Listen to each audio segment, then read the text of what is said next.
Welcome back to the MMA Circuit. Today, we're diving into a week that has redefined the word chaos in the combat sports world. We've got the pound-for-pound king, Alex Poatan Pereira, absolutely losing his mind over what he calls fake loyalty from a fellow Brazilian fighter, and the receipts he just dropped are devastating. But that's just the beginning. Ronda Rousey has officially declared war on the UFC's new corporate era, and her comments are sending shockwaves through the industry just as she prepares for a historic Netflix debut against Gina Carano. Plus, we've got the breakdown on Conor McGregor's secret boxing match in Dublin and why the new testing era is keeping him busier than ever. We're breaking down the beef, the business, and the battles that the mainstream media is too afraid to touch. If you want the truth about what's happening behind the scenes in 2026, you're in the right place. Let's get into the circuit. Let's start with the story that has the entire Brazilian MMA community in a state of civil war. Alex Pereira versus Melk Costa. On the surface, it looked like a simple case of a fighter giving an honest professional prediction. Melk went on a podcast and, when asked about a potential super fight between Jon Jones and Alex Pereira, he picked Jones. In this game, picking Jon Jones isn't exactly a hot take. But for Poatan, this wasn't about the technical prediction. It was about a deep-rooted betrayal of respect that the public never knew about. Alex didn't just fire back. He opened the history books. He reminded the world of their time back in the LFA. Imagine being a world-class athlete, trying to have a quiet cup of coffee, and someone starts shoving a phone in your face without even saying, hello. According to Alex, that was Melk Costa, a guy who used Poatan's fame for clout before he even had a UFC contract. But it goes way deeper. Poatan revealed a very vulnerable moment from their time in Mexico. He says he was the one giving Melk emotional strength, while Melk was literally in tears after a tough loss. Alex's point is cold. I was there for you when you were down. I supported you when you were nobody, and now that you've won 2 fights, you think you're the almighty? You're going to use my name to get headlines by picking against me? Melk tried to defend himself, claiming he was just a star-struck fan back then. But in Poatan's world, loyalty is an absolute currency. You don't turn on the people who helped you breathe when you were suffocating. This raises a massive question. Does a fighter owe it to his countrymen to back them every time? Or is Poatan right to call out what he sees as fake energy from someone he once treated like a brother? The comment section is already a war zone over this, and I want to hear where you stand. Moving from social media beef to a full-on corporate insurrection, Ronda Rousey is back, and she isn't holding anything back. As she gears up for that massive card on Netflix contra Gina Carano, Ronda is using her platform to dismantle the UFC's current business model. For years, Ronda was the ultimate golden girl, the company woman who put women's MMA on the map. But now, she's calling the promotion the worst place in combat sports for fighters to make a living. What's truly fascinating is her target. She's specifically protecting Dana White, shifting the entire blame to the TKO ownership group. Ronda's argument is that the UFC has transitioned from a gritty brand into a cold corporate machine that views fighters as replaceable parts. She claims the take-it-or-leave-it negotiation style is killing the sport's soul, while the company pulls in record-breaking billions. Think about that. The woman who helped build the house is now telling everyone the foundation is rotting. With the Netflix deal looming, Ronda is positioning herself as the face of the new guard. Is she a visionary fighting for the future, or just burning bridges for her new home? Now, let's talk about a man who lives in a completely different reality, Jiri Prochazka.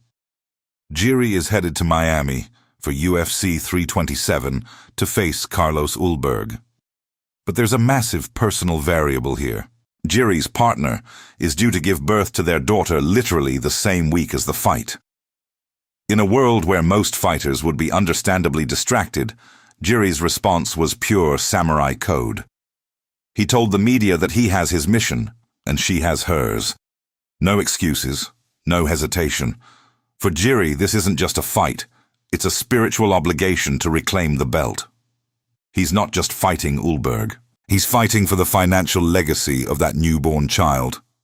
Every time we see Jiri, he seems more locked into this ancient warrior mentality. Whether he's popping balloons with katanas or meditating in total darkness for days, he remains the most unique character in the sport. If he wins that belt on the same night his daughter is born, it will be the most legendary story in combat sports history. But you have to wonder, does that level of detachment help him?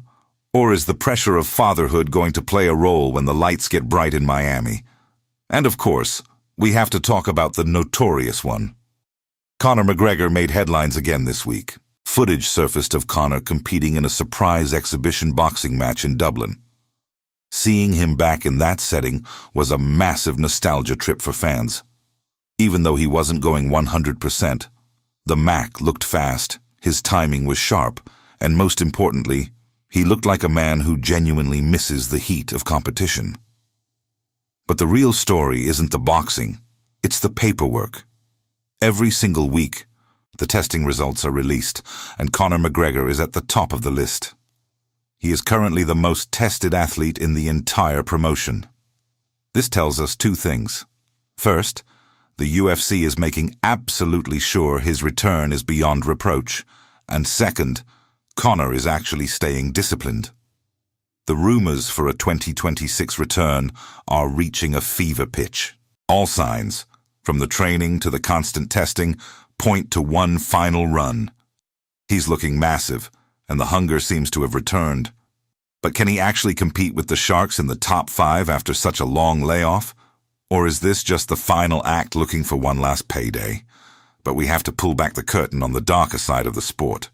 First, Rafael Estevam. This guy entered the UFC as a 14-0 standout, but he just missed weight for the third time in 4 fights.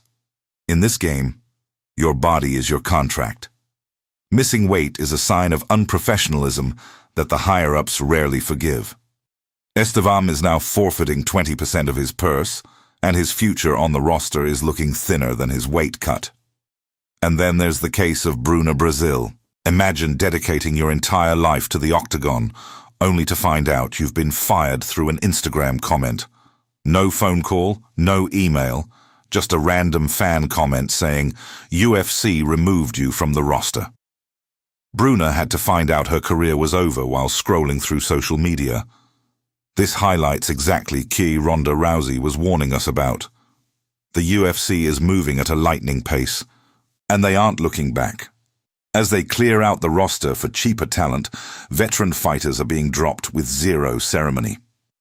To wrap things up, we've got a flurry of quick hits. We're looking at a massive card in Macau where Kai Asakura is set to face Cameron Smotherman. We also saw Sean Strickland doing what he does best, trolling the world of women's jiu-jitsu just for the fun of it. Meanwhile, Dustin the Diamond Poirier is posting photos that make him look like a full-blown middleweight. Could we see a move up in weight for a legacy fight at 170? At this stage, weight cuts are getting harder, and the big money fights at welterweight might be too much to ignore. And finally, Arman Tsarukyan is officially taking the mantle as the King of Miami. He's taking shots at Colby Covington for his legal battles. Arman's stance is the old-school way. We fight, we don't sue. It's that mentality that is quickly making him a fan favorite as he hunts for the strap. He's young, he's hungry, and he's ready to step in for the big fights this summer. That is the full circuit for today. We've covered the drama, the betrayal, and the harsh reality of the fight game in 2026.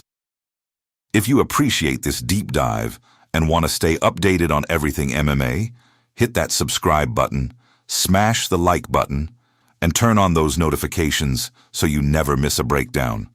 This is the MMA Circuit, and I'll see you all in the next one.